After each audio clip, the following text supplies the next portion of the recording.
Okay, so today's video is my August wrap up. I was actually recording this earlier, but it was a nightmare because Ryan was leaving the house, the dogs were everywhere, he was moving, the truck turned on, noises everywhere. So I am starting over from the beginning. So I had already chosen a page already because again, I was recording earlier, so I will just read it again. It landed on something called Merriaman. The origin of this deity or whatever is from Tamil India. Merriaman is goddess of smallpox, a Tamil tribe goddess with dominion over wind, rain, and moisture. Popular and powerful, she was incorporated into the Vedic Hindu pantheon, eventually traveling around the world. According to Hindu myth, Merriaman's husband, ascetic sage Jamadagni, perceiving that his faithful wife had momentarily lusted in her heart for another and had thus become impure, ordered their son to behead her. The husband did as told, but was overcome with grief and depression. The father, feeling sympathy for the son,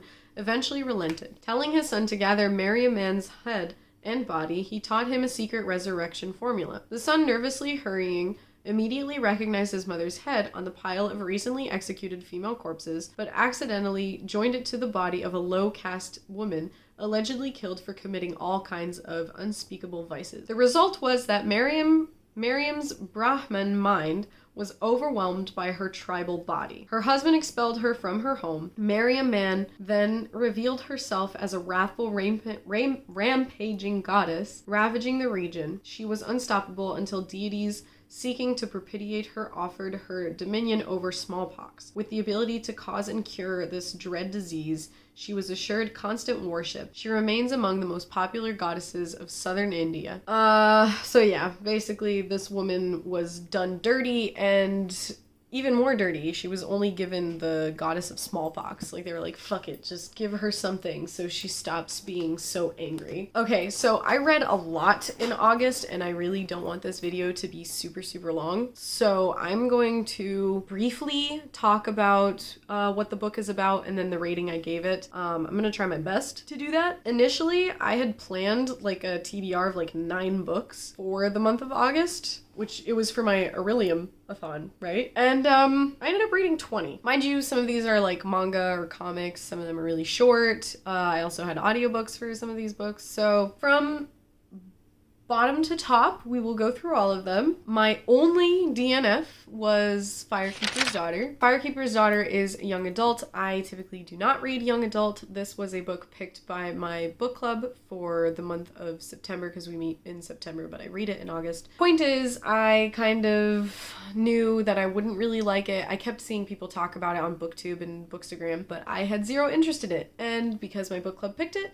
I read it, or at least I tried to. I think I got about like 15% into it and I was done. I was just so fucking done with the drama. It is very much a teenage, angsty contemporary, and that's really not my thing. Contemporary is not my thing, YA is not my thing. Put them together, hell no. The Boy Who Couldn't Die, I gave this one 1 star. I got this at it was at a library sale, and I thought that I would be really interested in it. I didn't know it was a YA until I actually finally picked it up in August, and then I kind of like, when I put it on Storygraph for like currently reading, I saw that it said young adult. I was like, oh shit. But you know, I still had hopes that I would enjoy it. I did not. This book is about, do they say his name? Ken, his best friend died in like a plane crash, and he's all paranoid about dying himself, so he finds some shaman voodoo woman, and she does a spell which makes him impervious to dying, and he tries all kinds of things to see if he can die. And he even somehow orchestrates a trip with his parents to some Caribbean island, and he tries to go swim with sharks and whatever. Point is, he ends up meeting a girl. Turns into a whole thing about, well, he might have been tricked by the voodoo woman because now he can never go back. Now she turned him into like a zombie basically, and he's like, well shit, well I want my soul back. I want to be alive again. The premise sounds like something that I would really like, but I really hated it.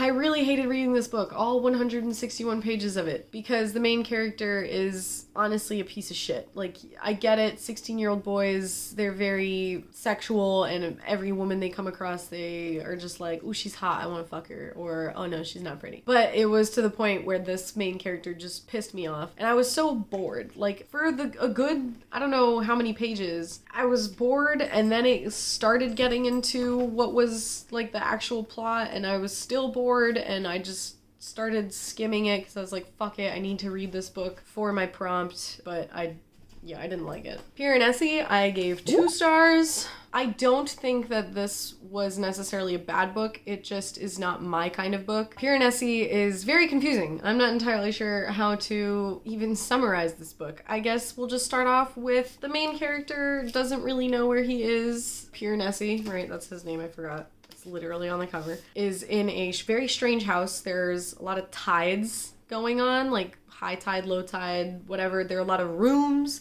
There are statues on top of like pillars, and there are fish and birds, and it's just weird. Piranesi doesn't really know why he's there. He doesn't know why he's the only person alive. He writes in a journal, and there's this other guy. I forgot his name. I think he just calls him the Other. Yep. And basically this is a mystery, but I was very bored, and I feel like you read this book for the sake of just wanting prose and literature and something kind of surreal. I think that this book is for smart people, and I'm not one of those people.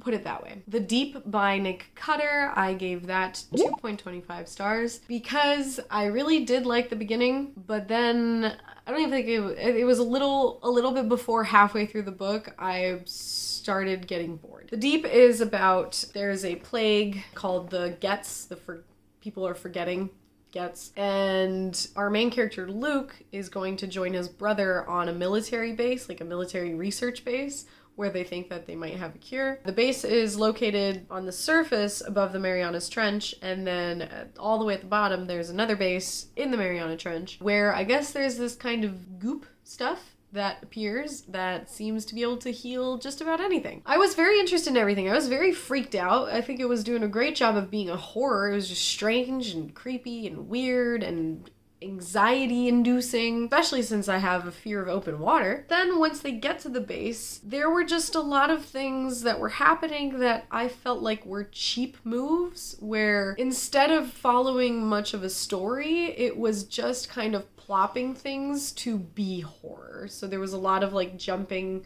back in the past to Luke's like traumatic past with his abusive mother, then things with his son and his wife, and things with his brother Clayton, who is not a very emotional person. And I was just like, okay, I don't know. I personally didn't think it was that great when it came to following a story and being a horror. It was just very graphic for the sake of being graphic. So yeah. The Never King and the Dark One, I forgot the author's name, but St. Crow something?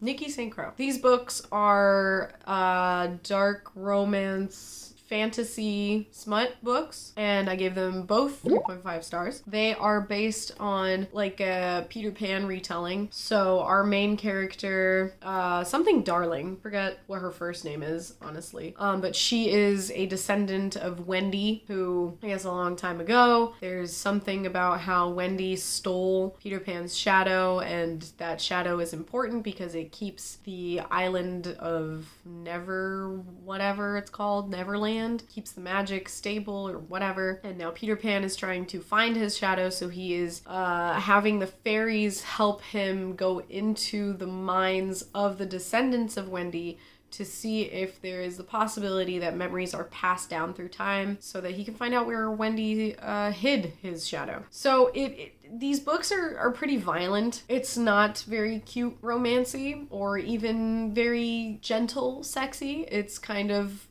sexually violent at times. It is very kinky though, because it's a reverse harem, so it's this one girl, Darling something, or something Darling, with 4 dudes, and you know, they each have their own thing, I guess. I read through them so fast, and I thought that they were overall fun.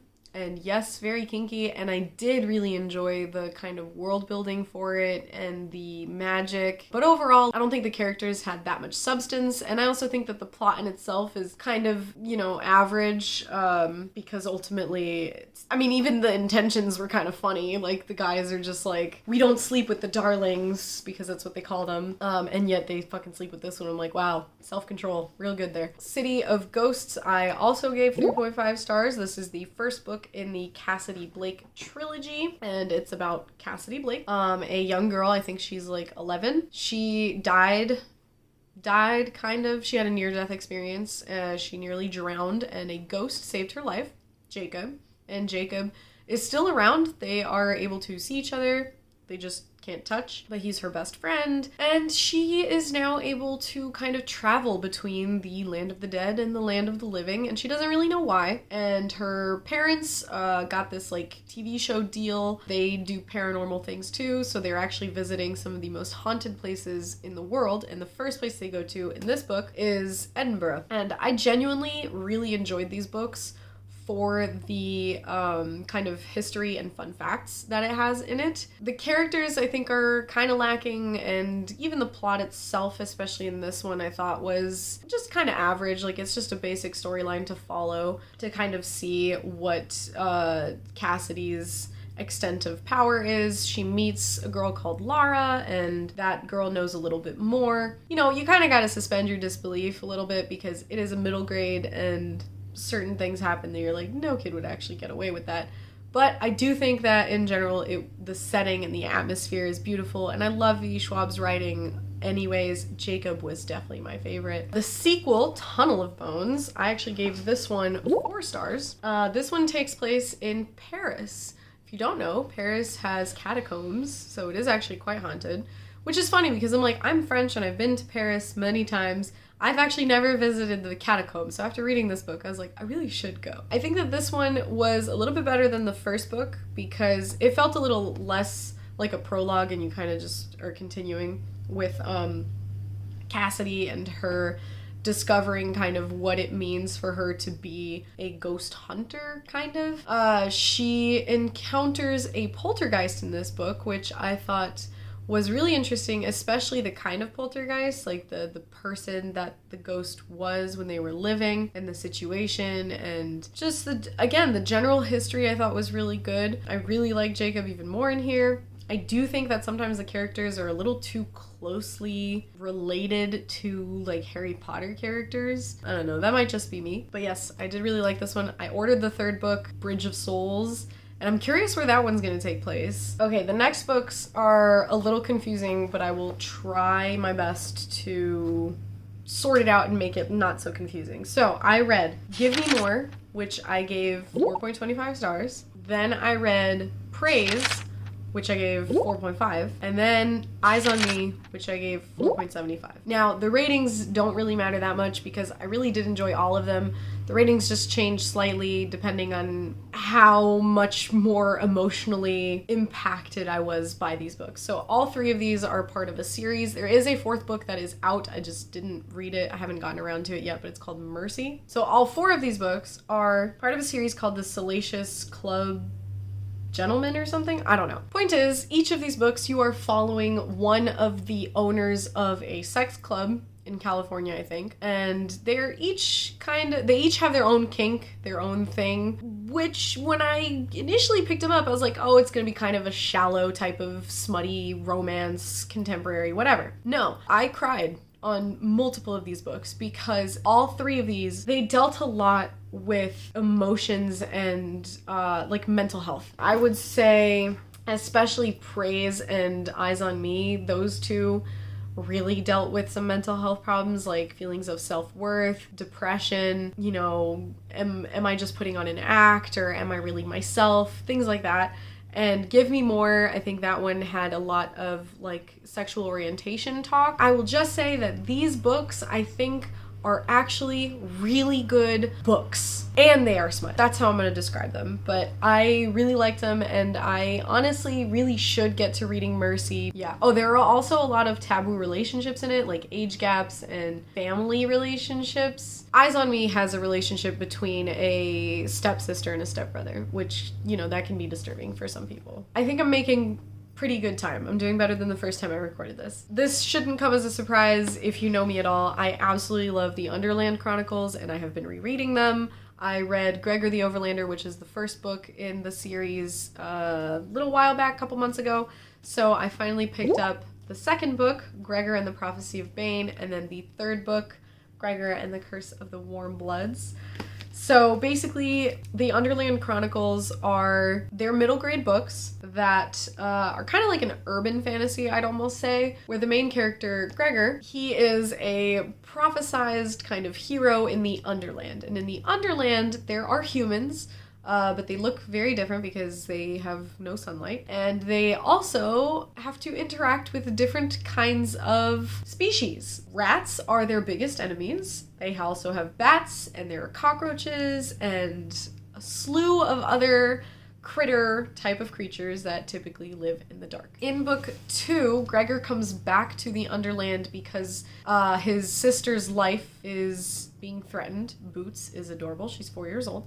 And yeah, he essentially is told that if he doesn't kill the Bane, which is a prophesized leader of the rats, who is supposed to be an enormous white rat and very violent, and if he doesn't kill it, then his sister will die. So he goes out on an adventure to try and find this rat and kill it. And then the third book there is a plague which has befallen the Underland. All warm bloods are affected, so the rats and the humans, and they have to work together to find the cure.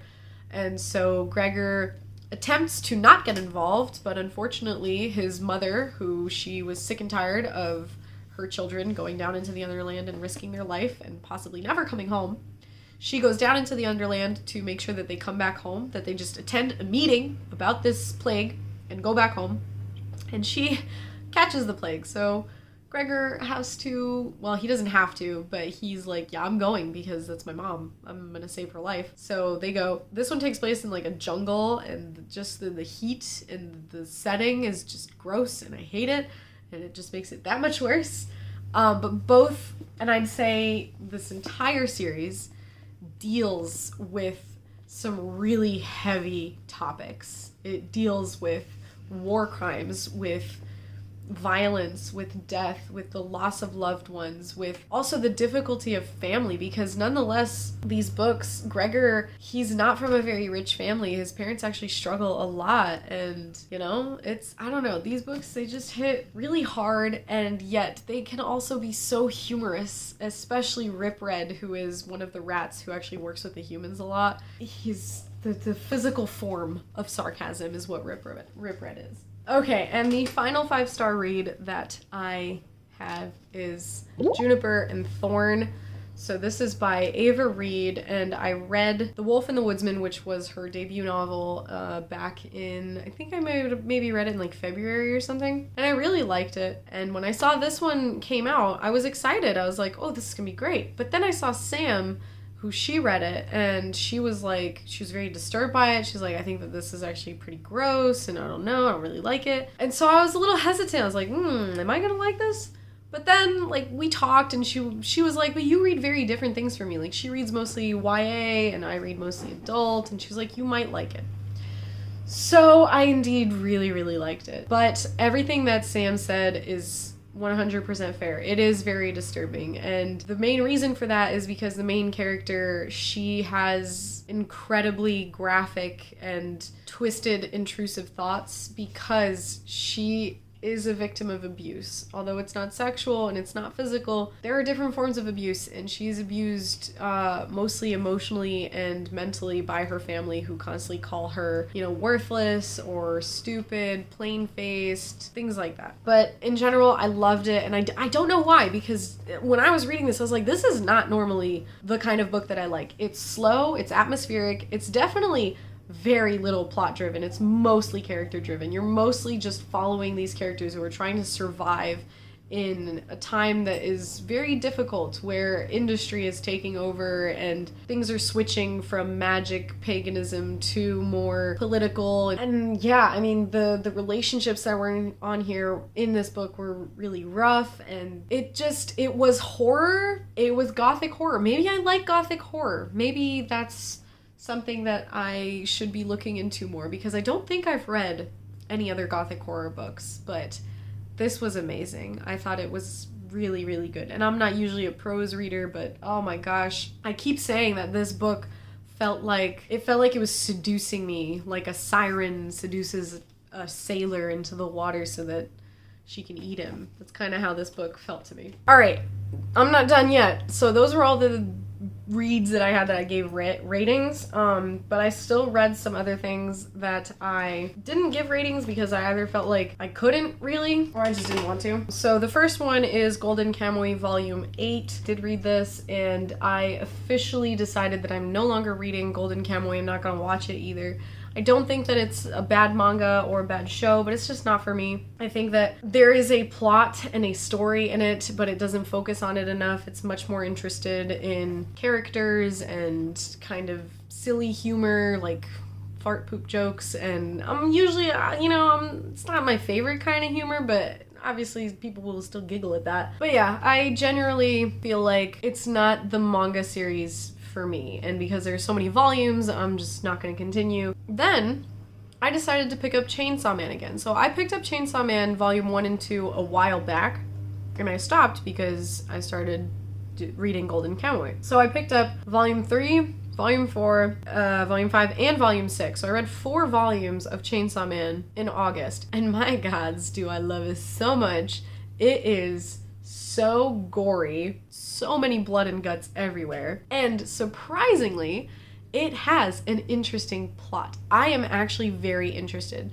So Denji, the main character, is kind of stupid, he's kind of stupid. He has very basic desires. He just wants food, he wants a girlfriend, and yeah, he just wants to live, because he didn't have much, which is why, in a way, I can see why a lot of people would not like to follow this character, because he's pretty bland.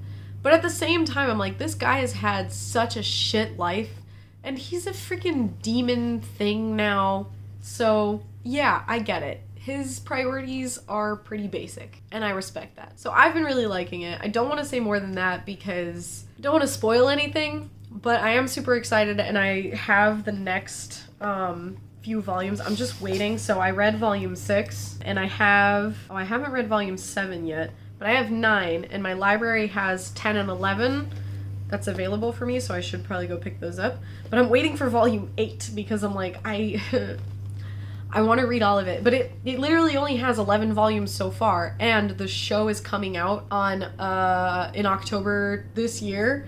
I think it's coming out on the 28th or something like that. So I'm super excited because I will definitely have finished reading all the volumes, and yeah, I'm loving it. I think it's great. It's definitely up my alley. It's fucking weird. I think, you know what, let me show a quick, something that's not going to be super spoily, that just kind of shows the graphicness of it all. Here, we'll do this. There's just a bunch of kablooey and just some lady throwing her head. Yeah.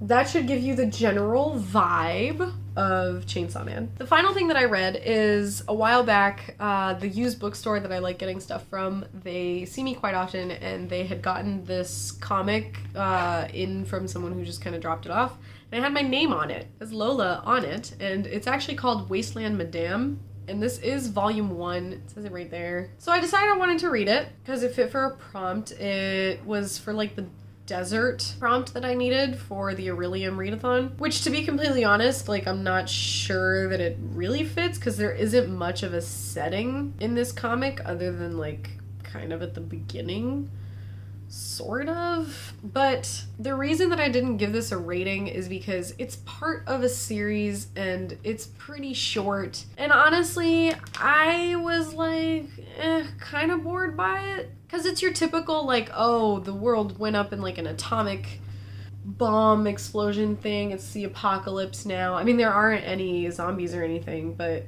it's just, you know, society is fucked and these people are screwing each other over for supplies and stuff and whatever. And then this main girl has been through some pretty abusive things and she's struggling and she's a fighter and whatever. I thought that it was okay.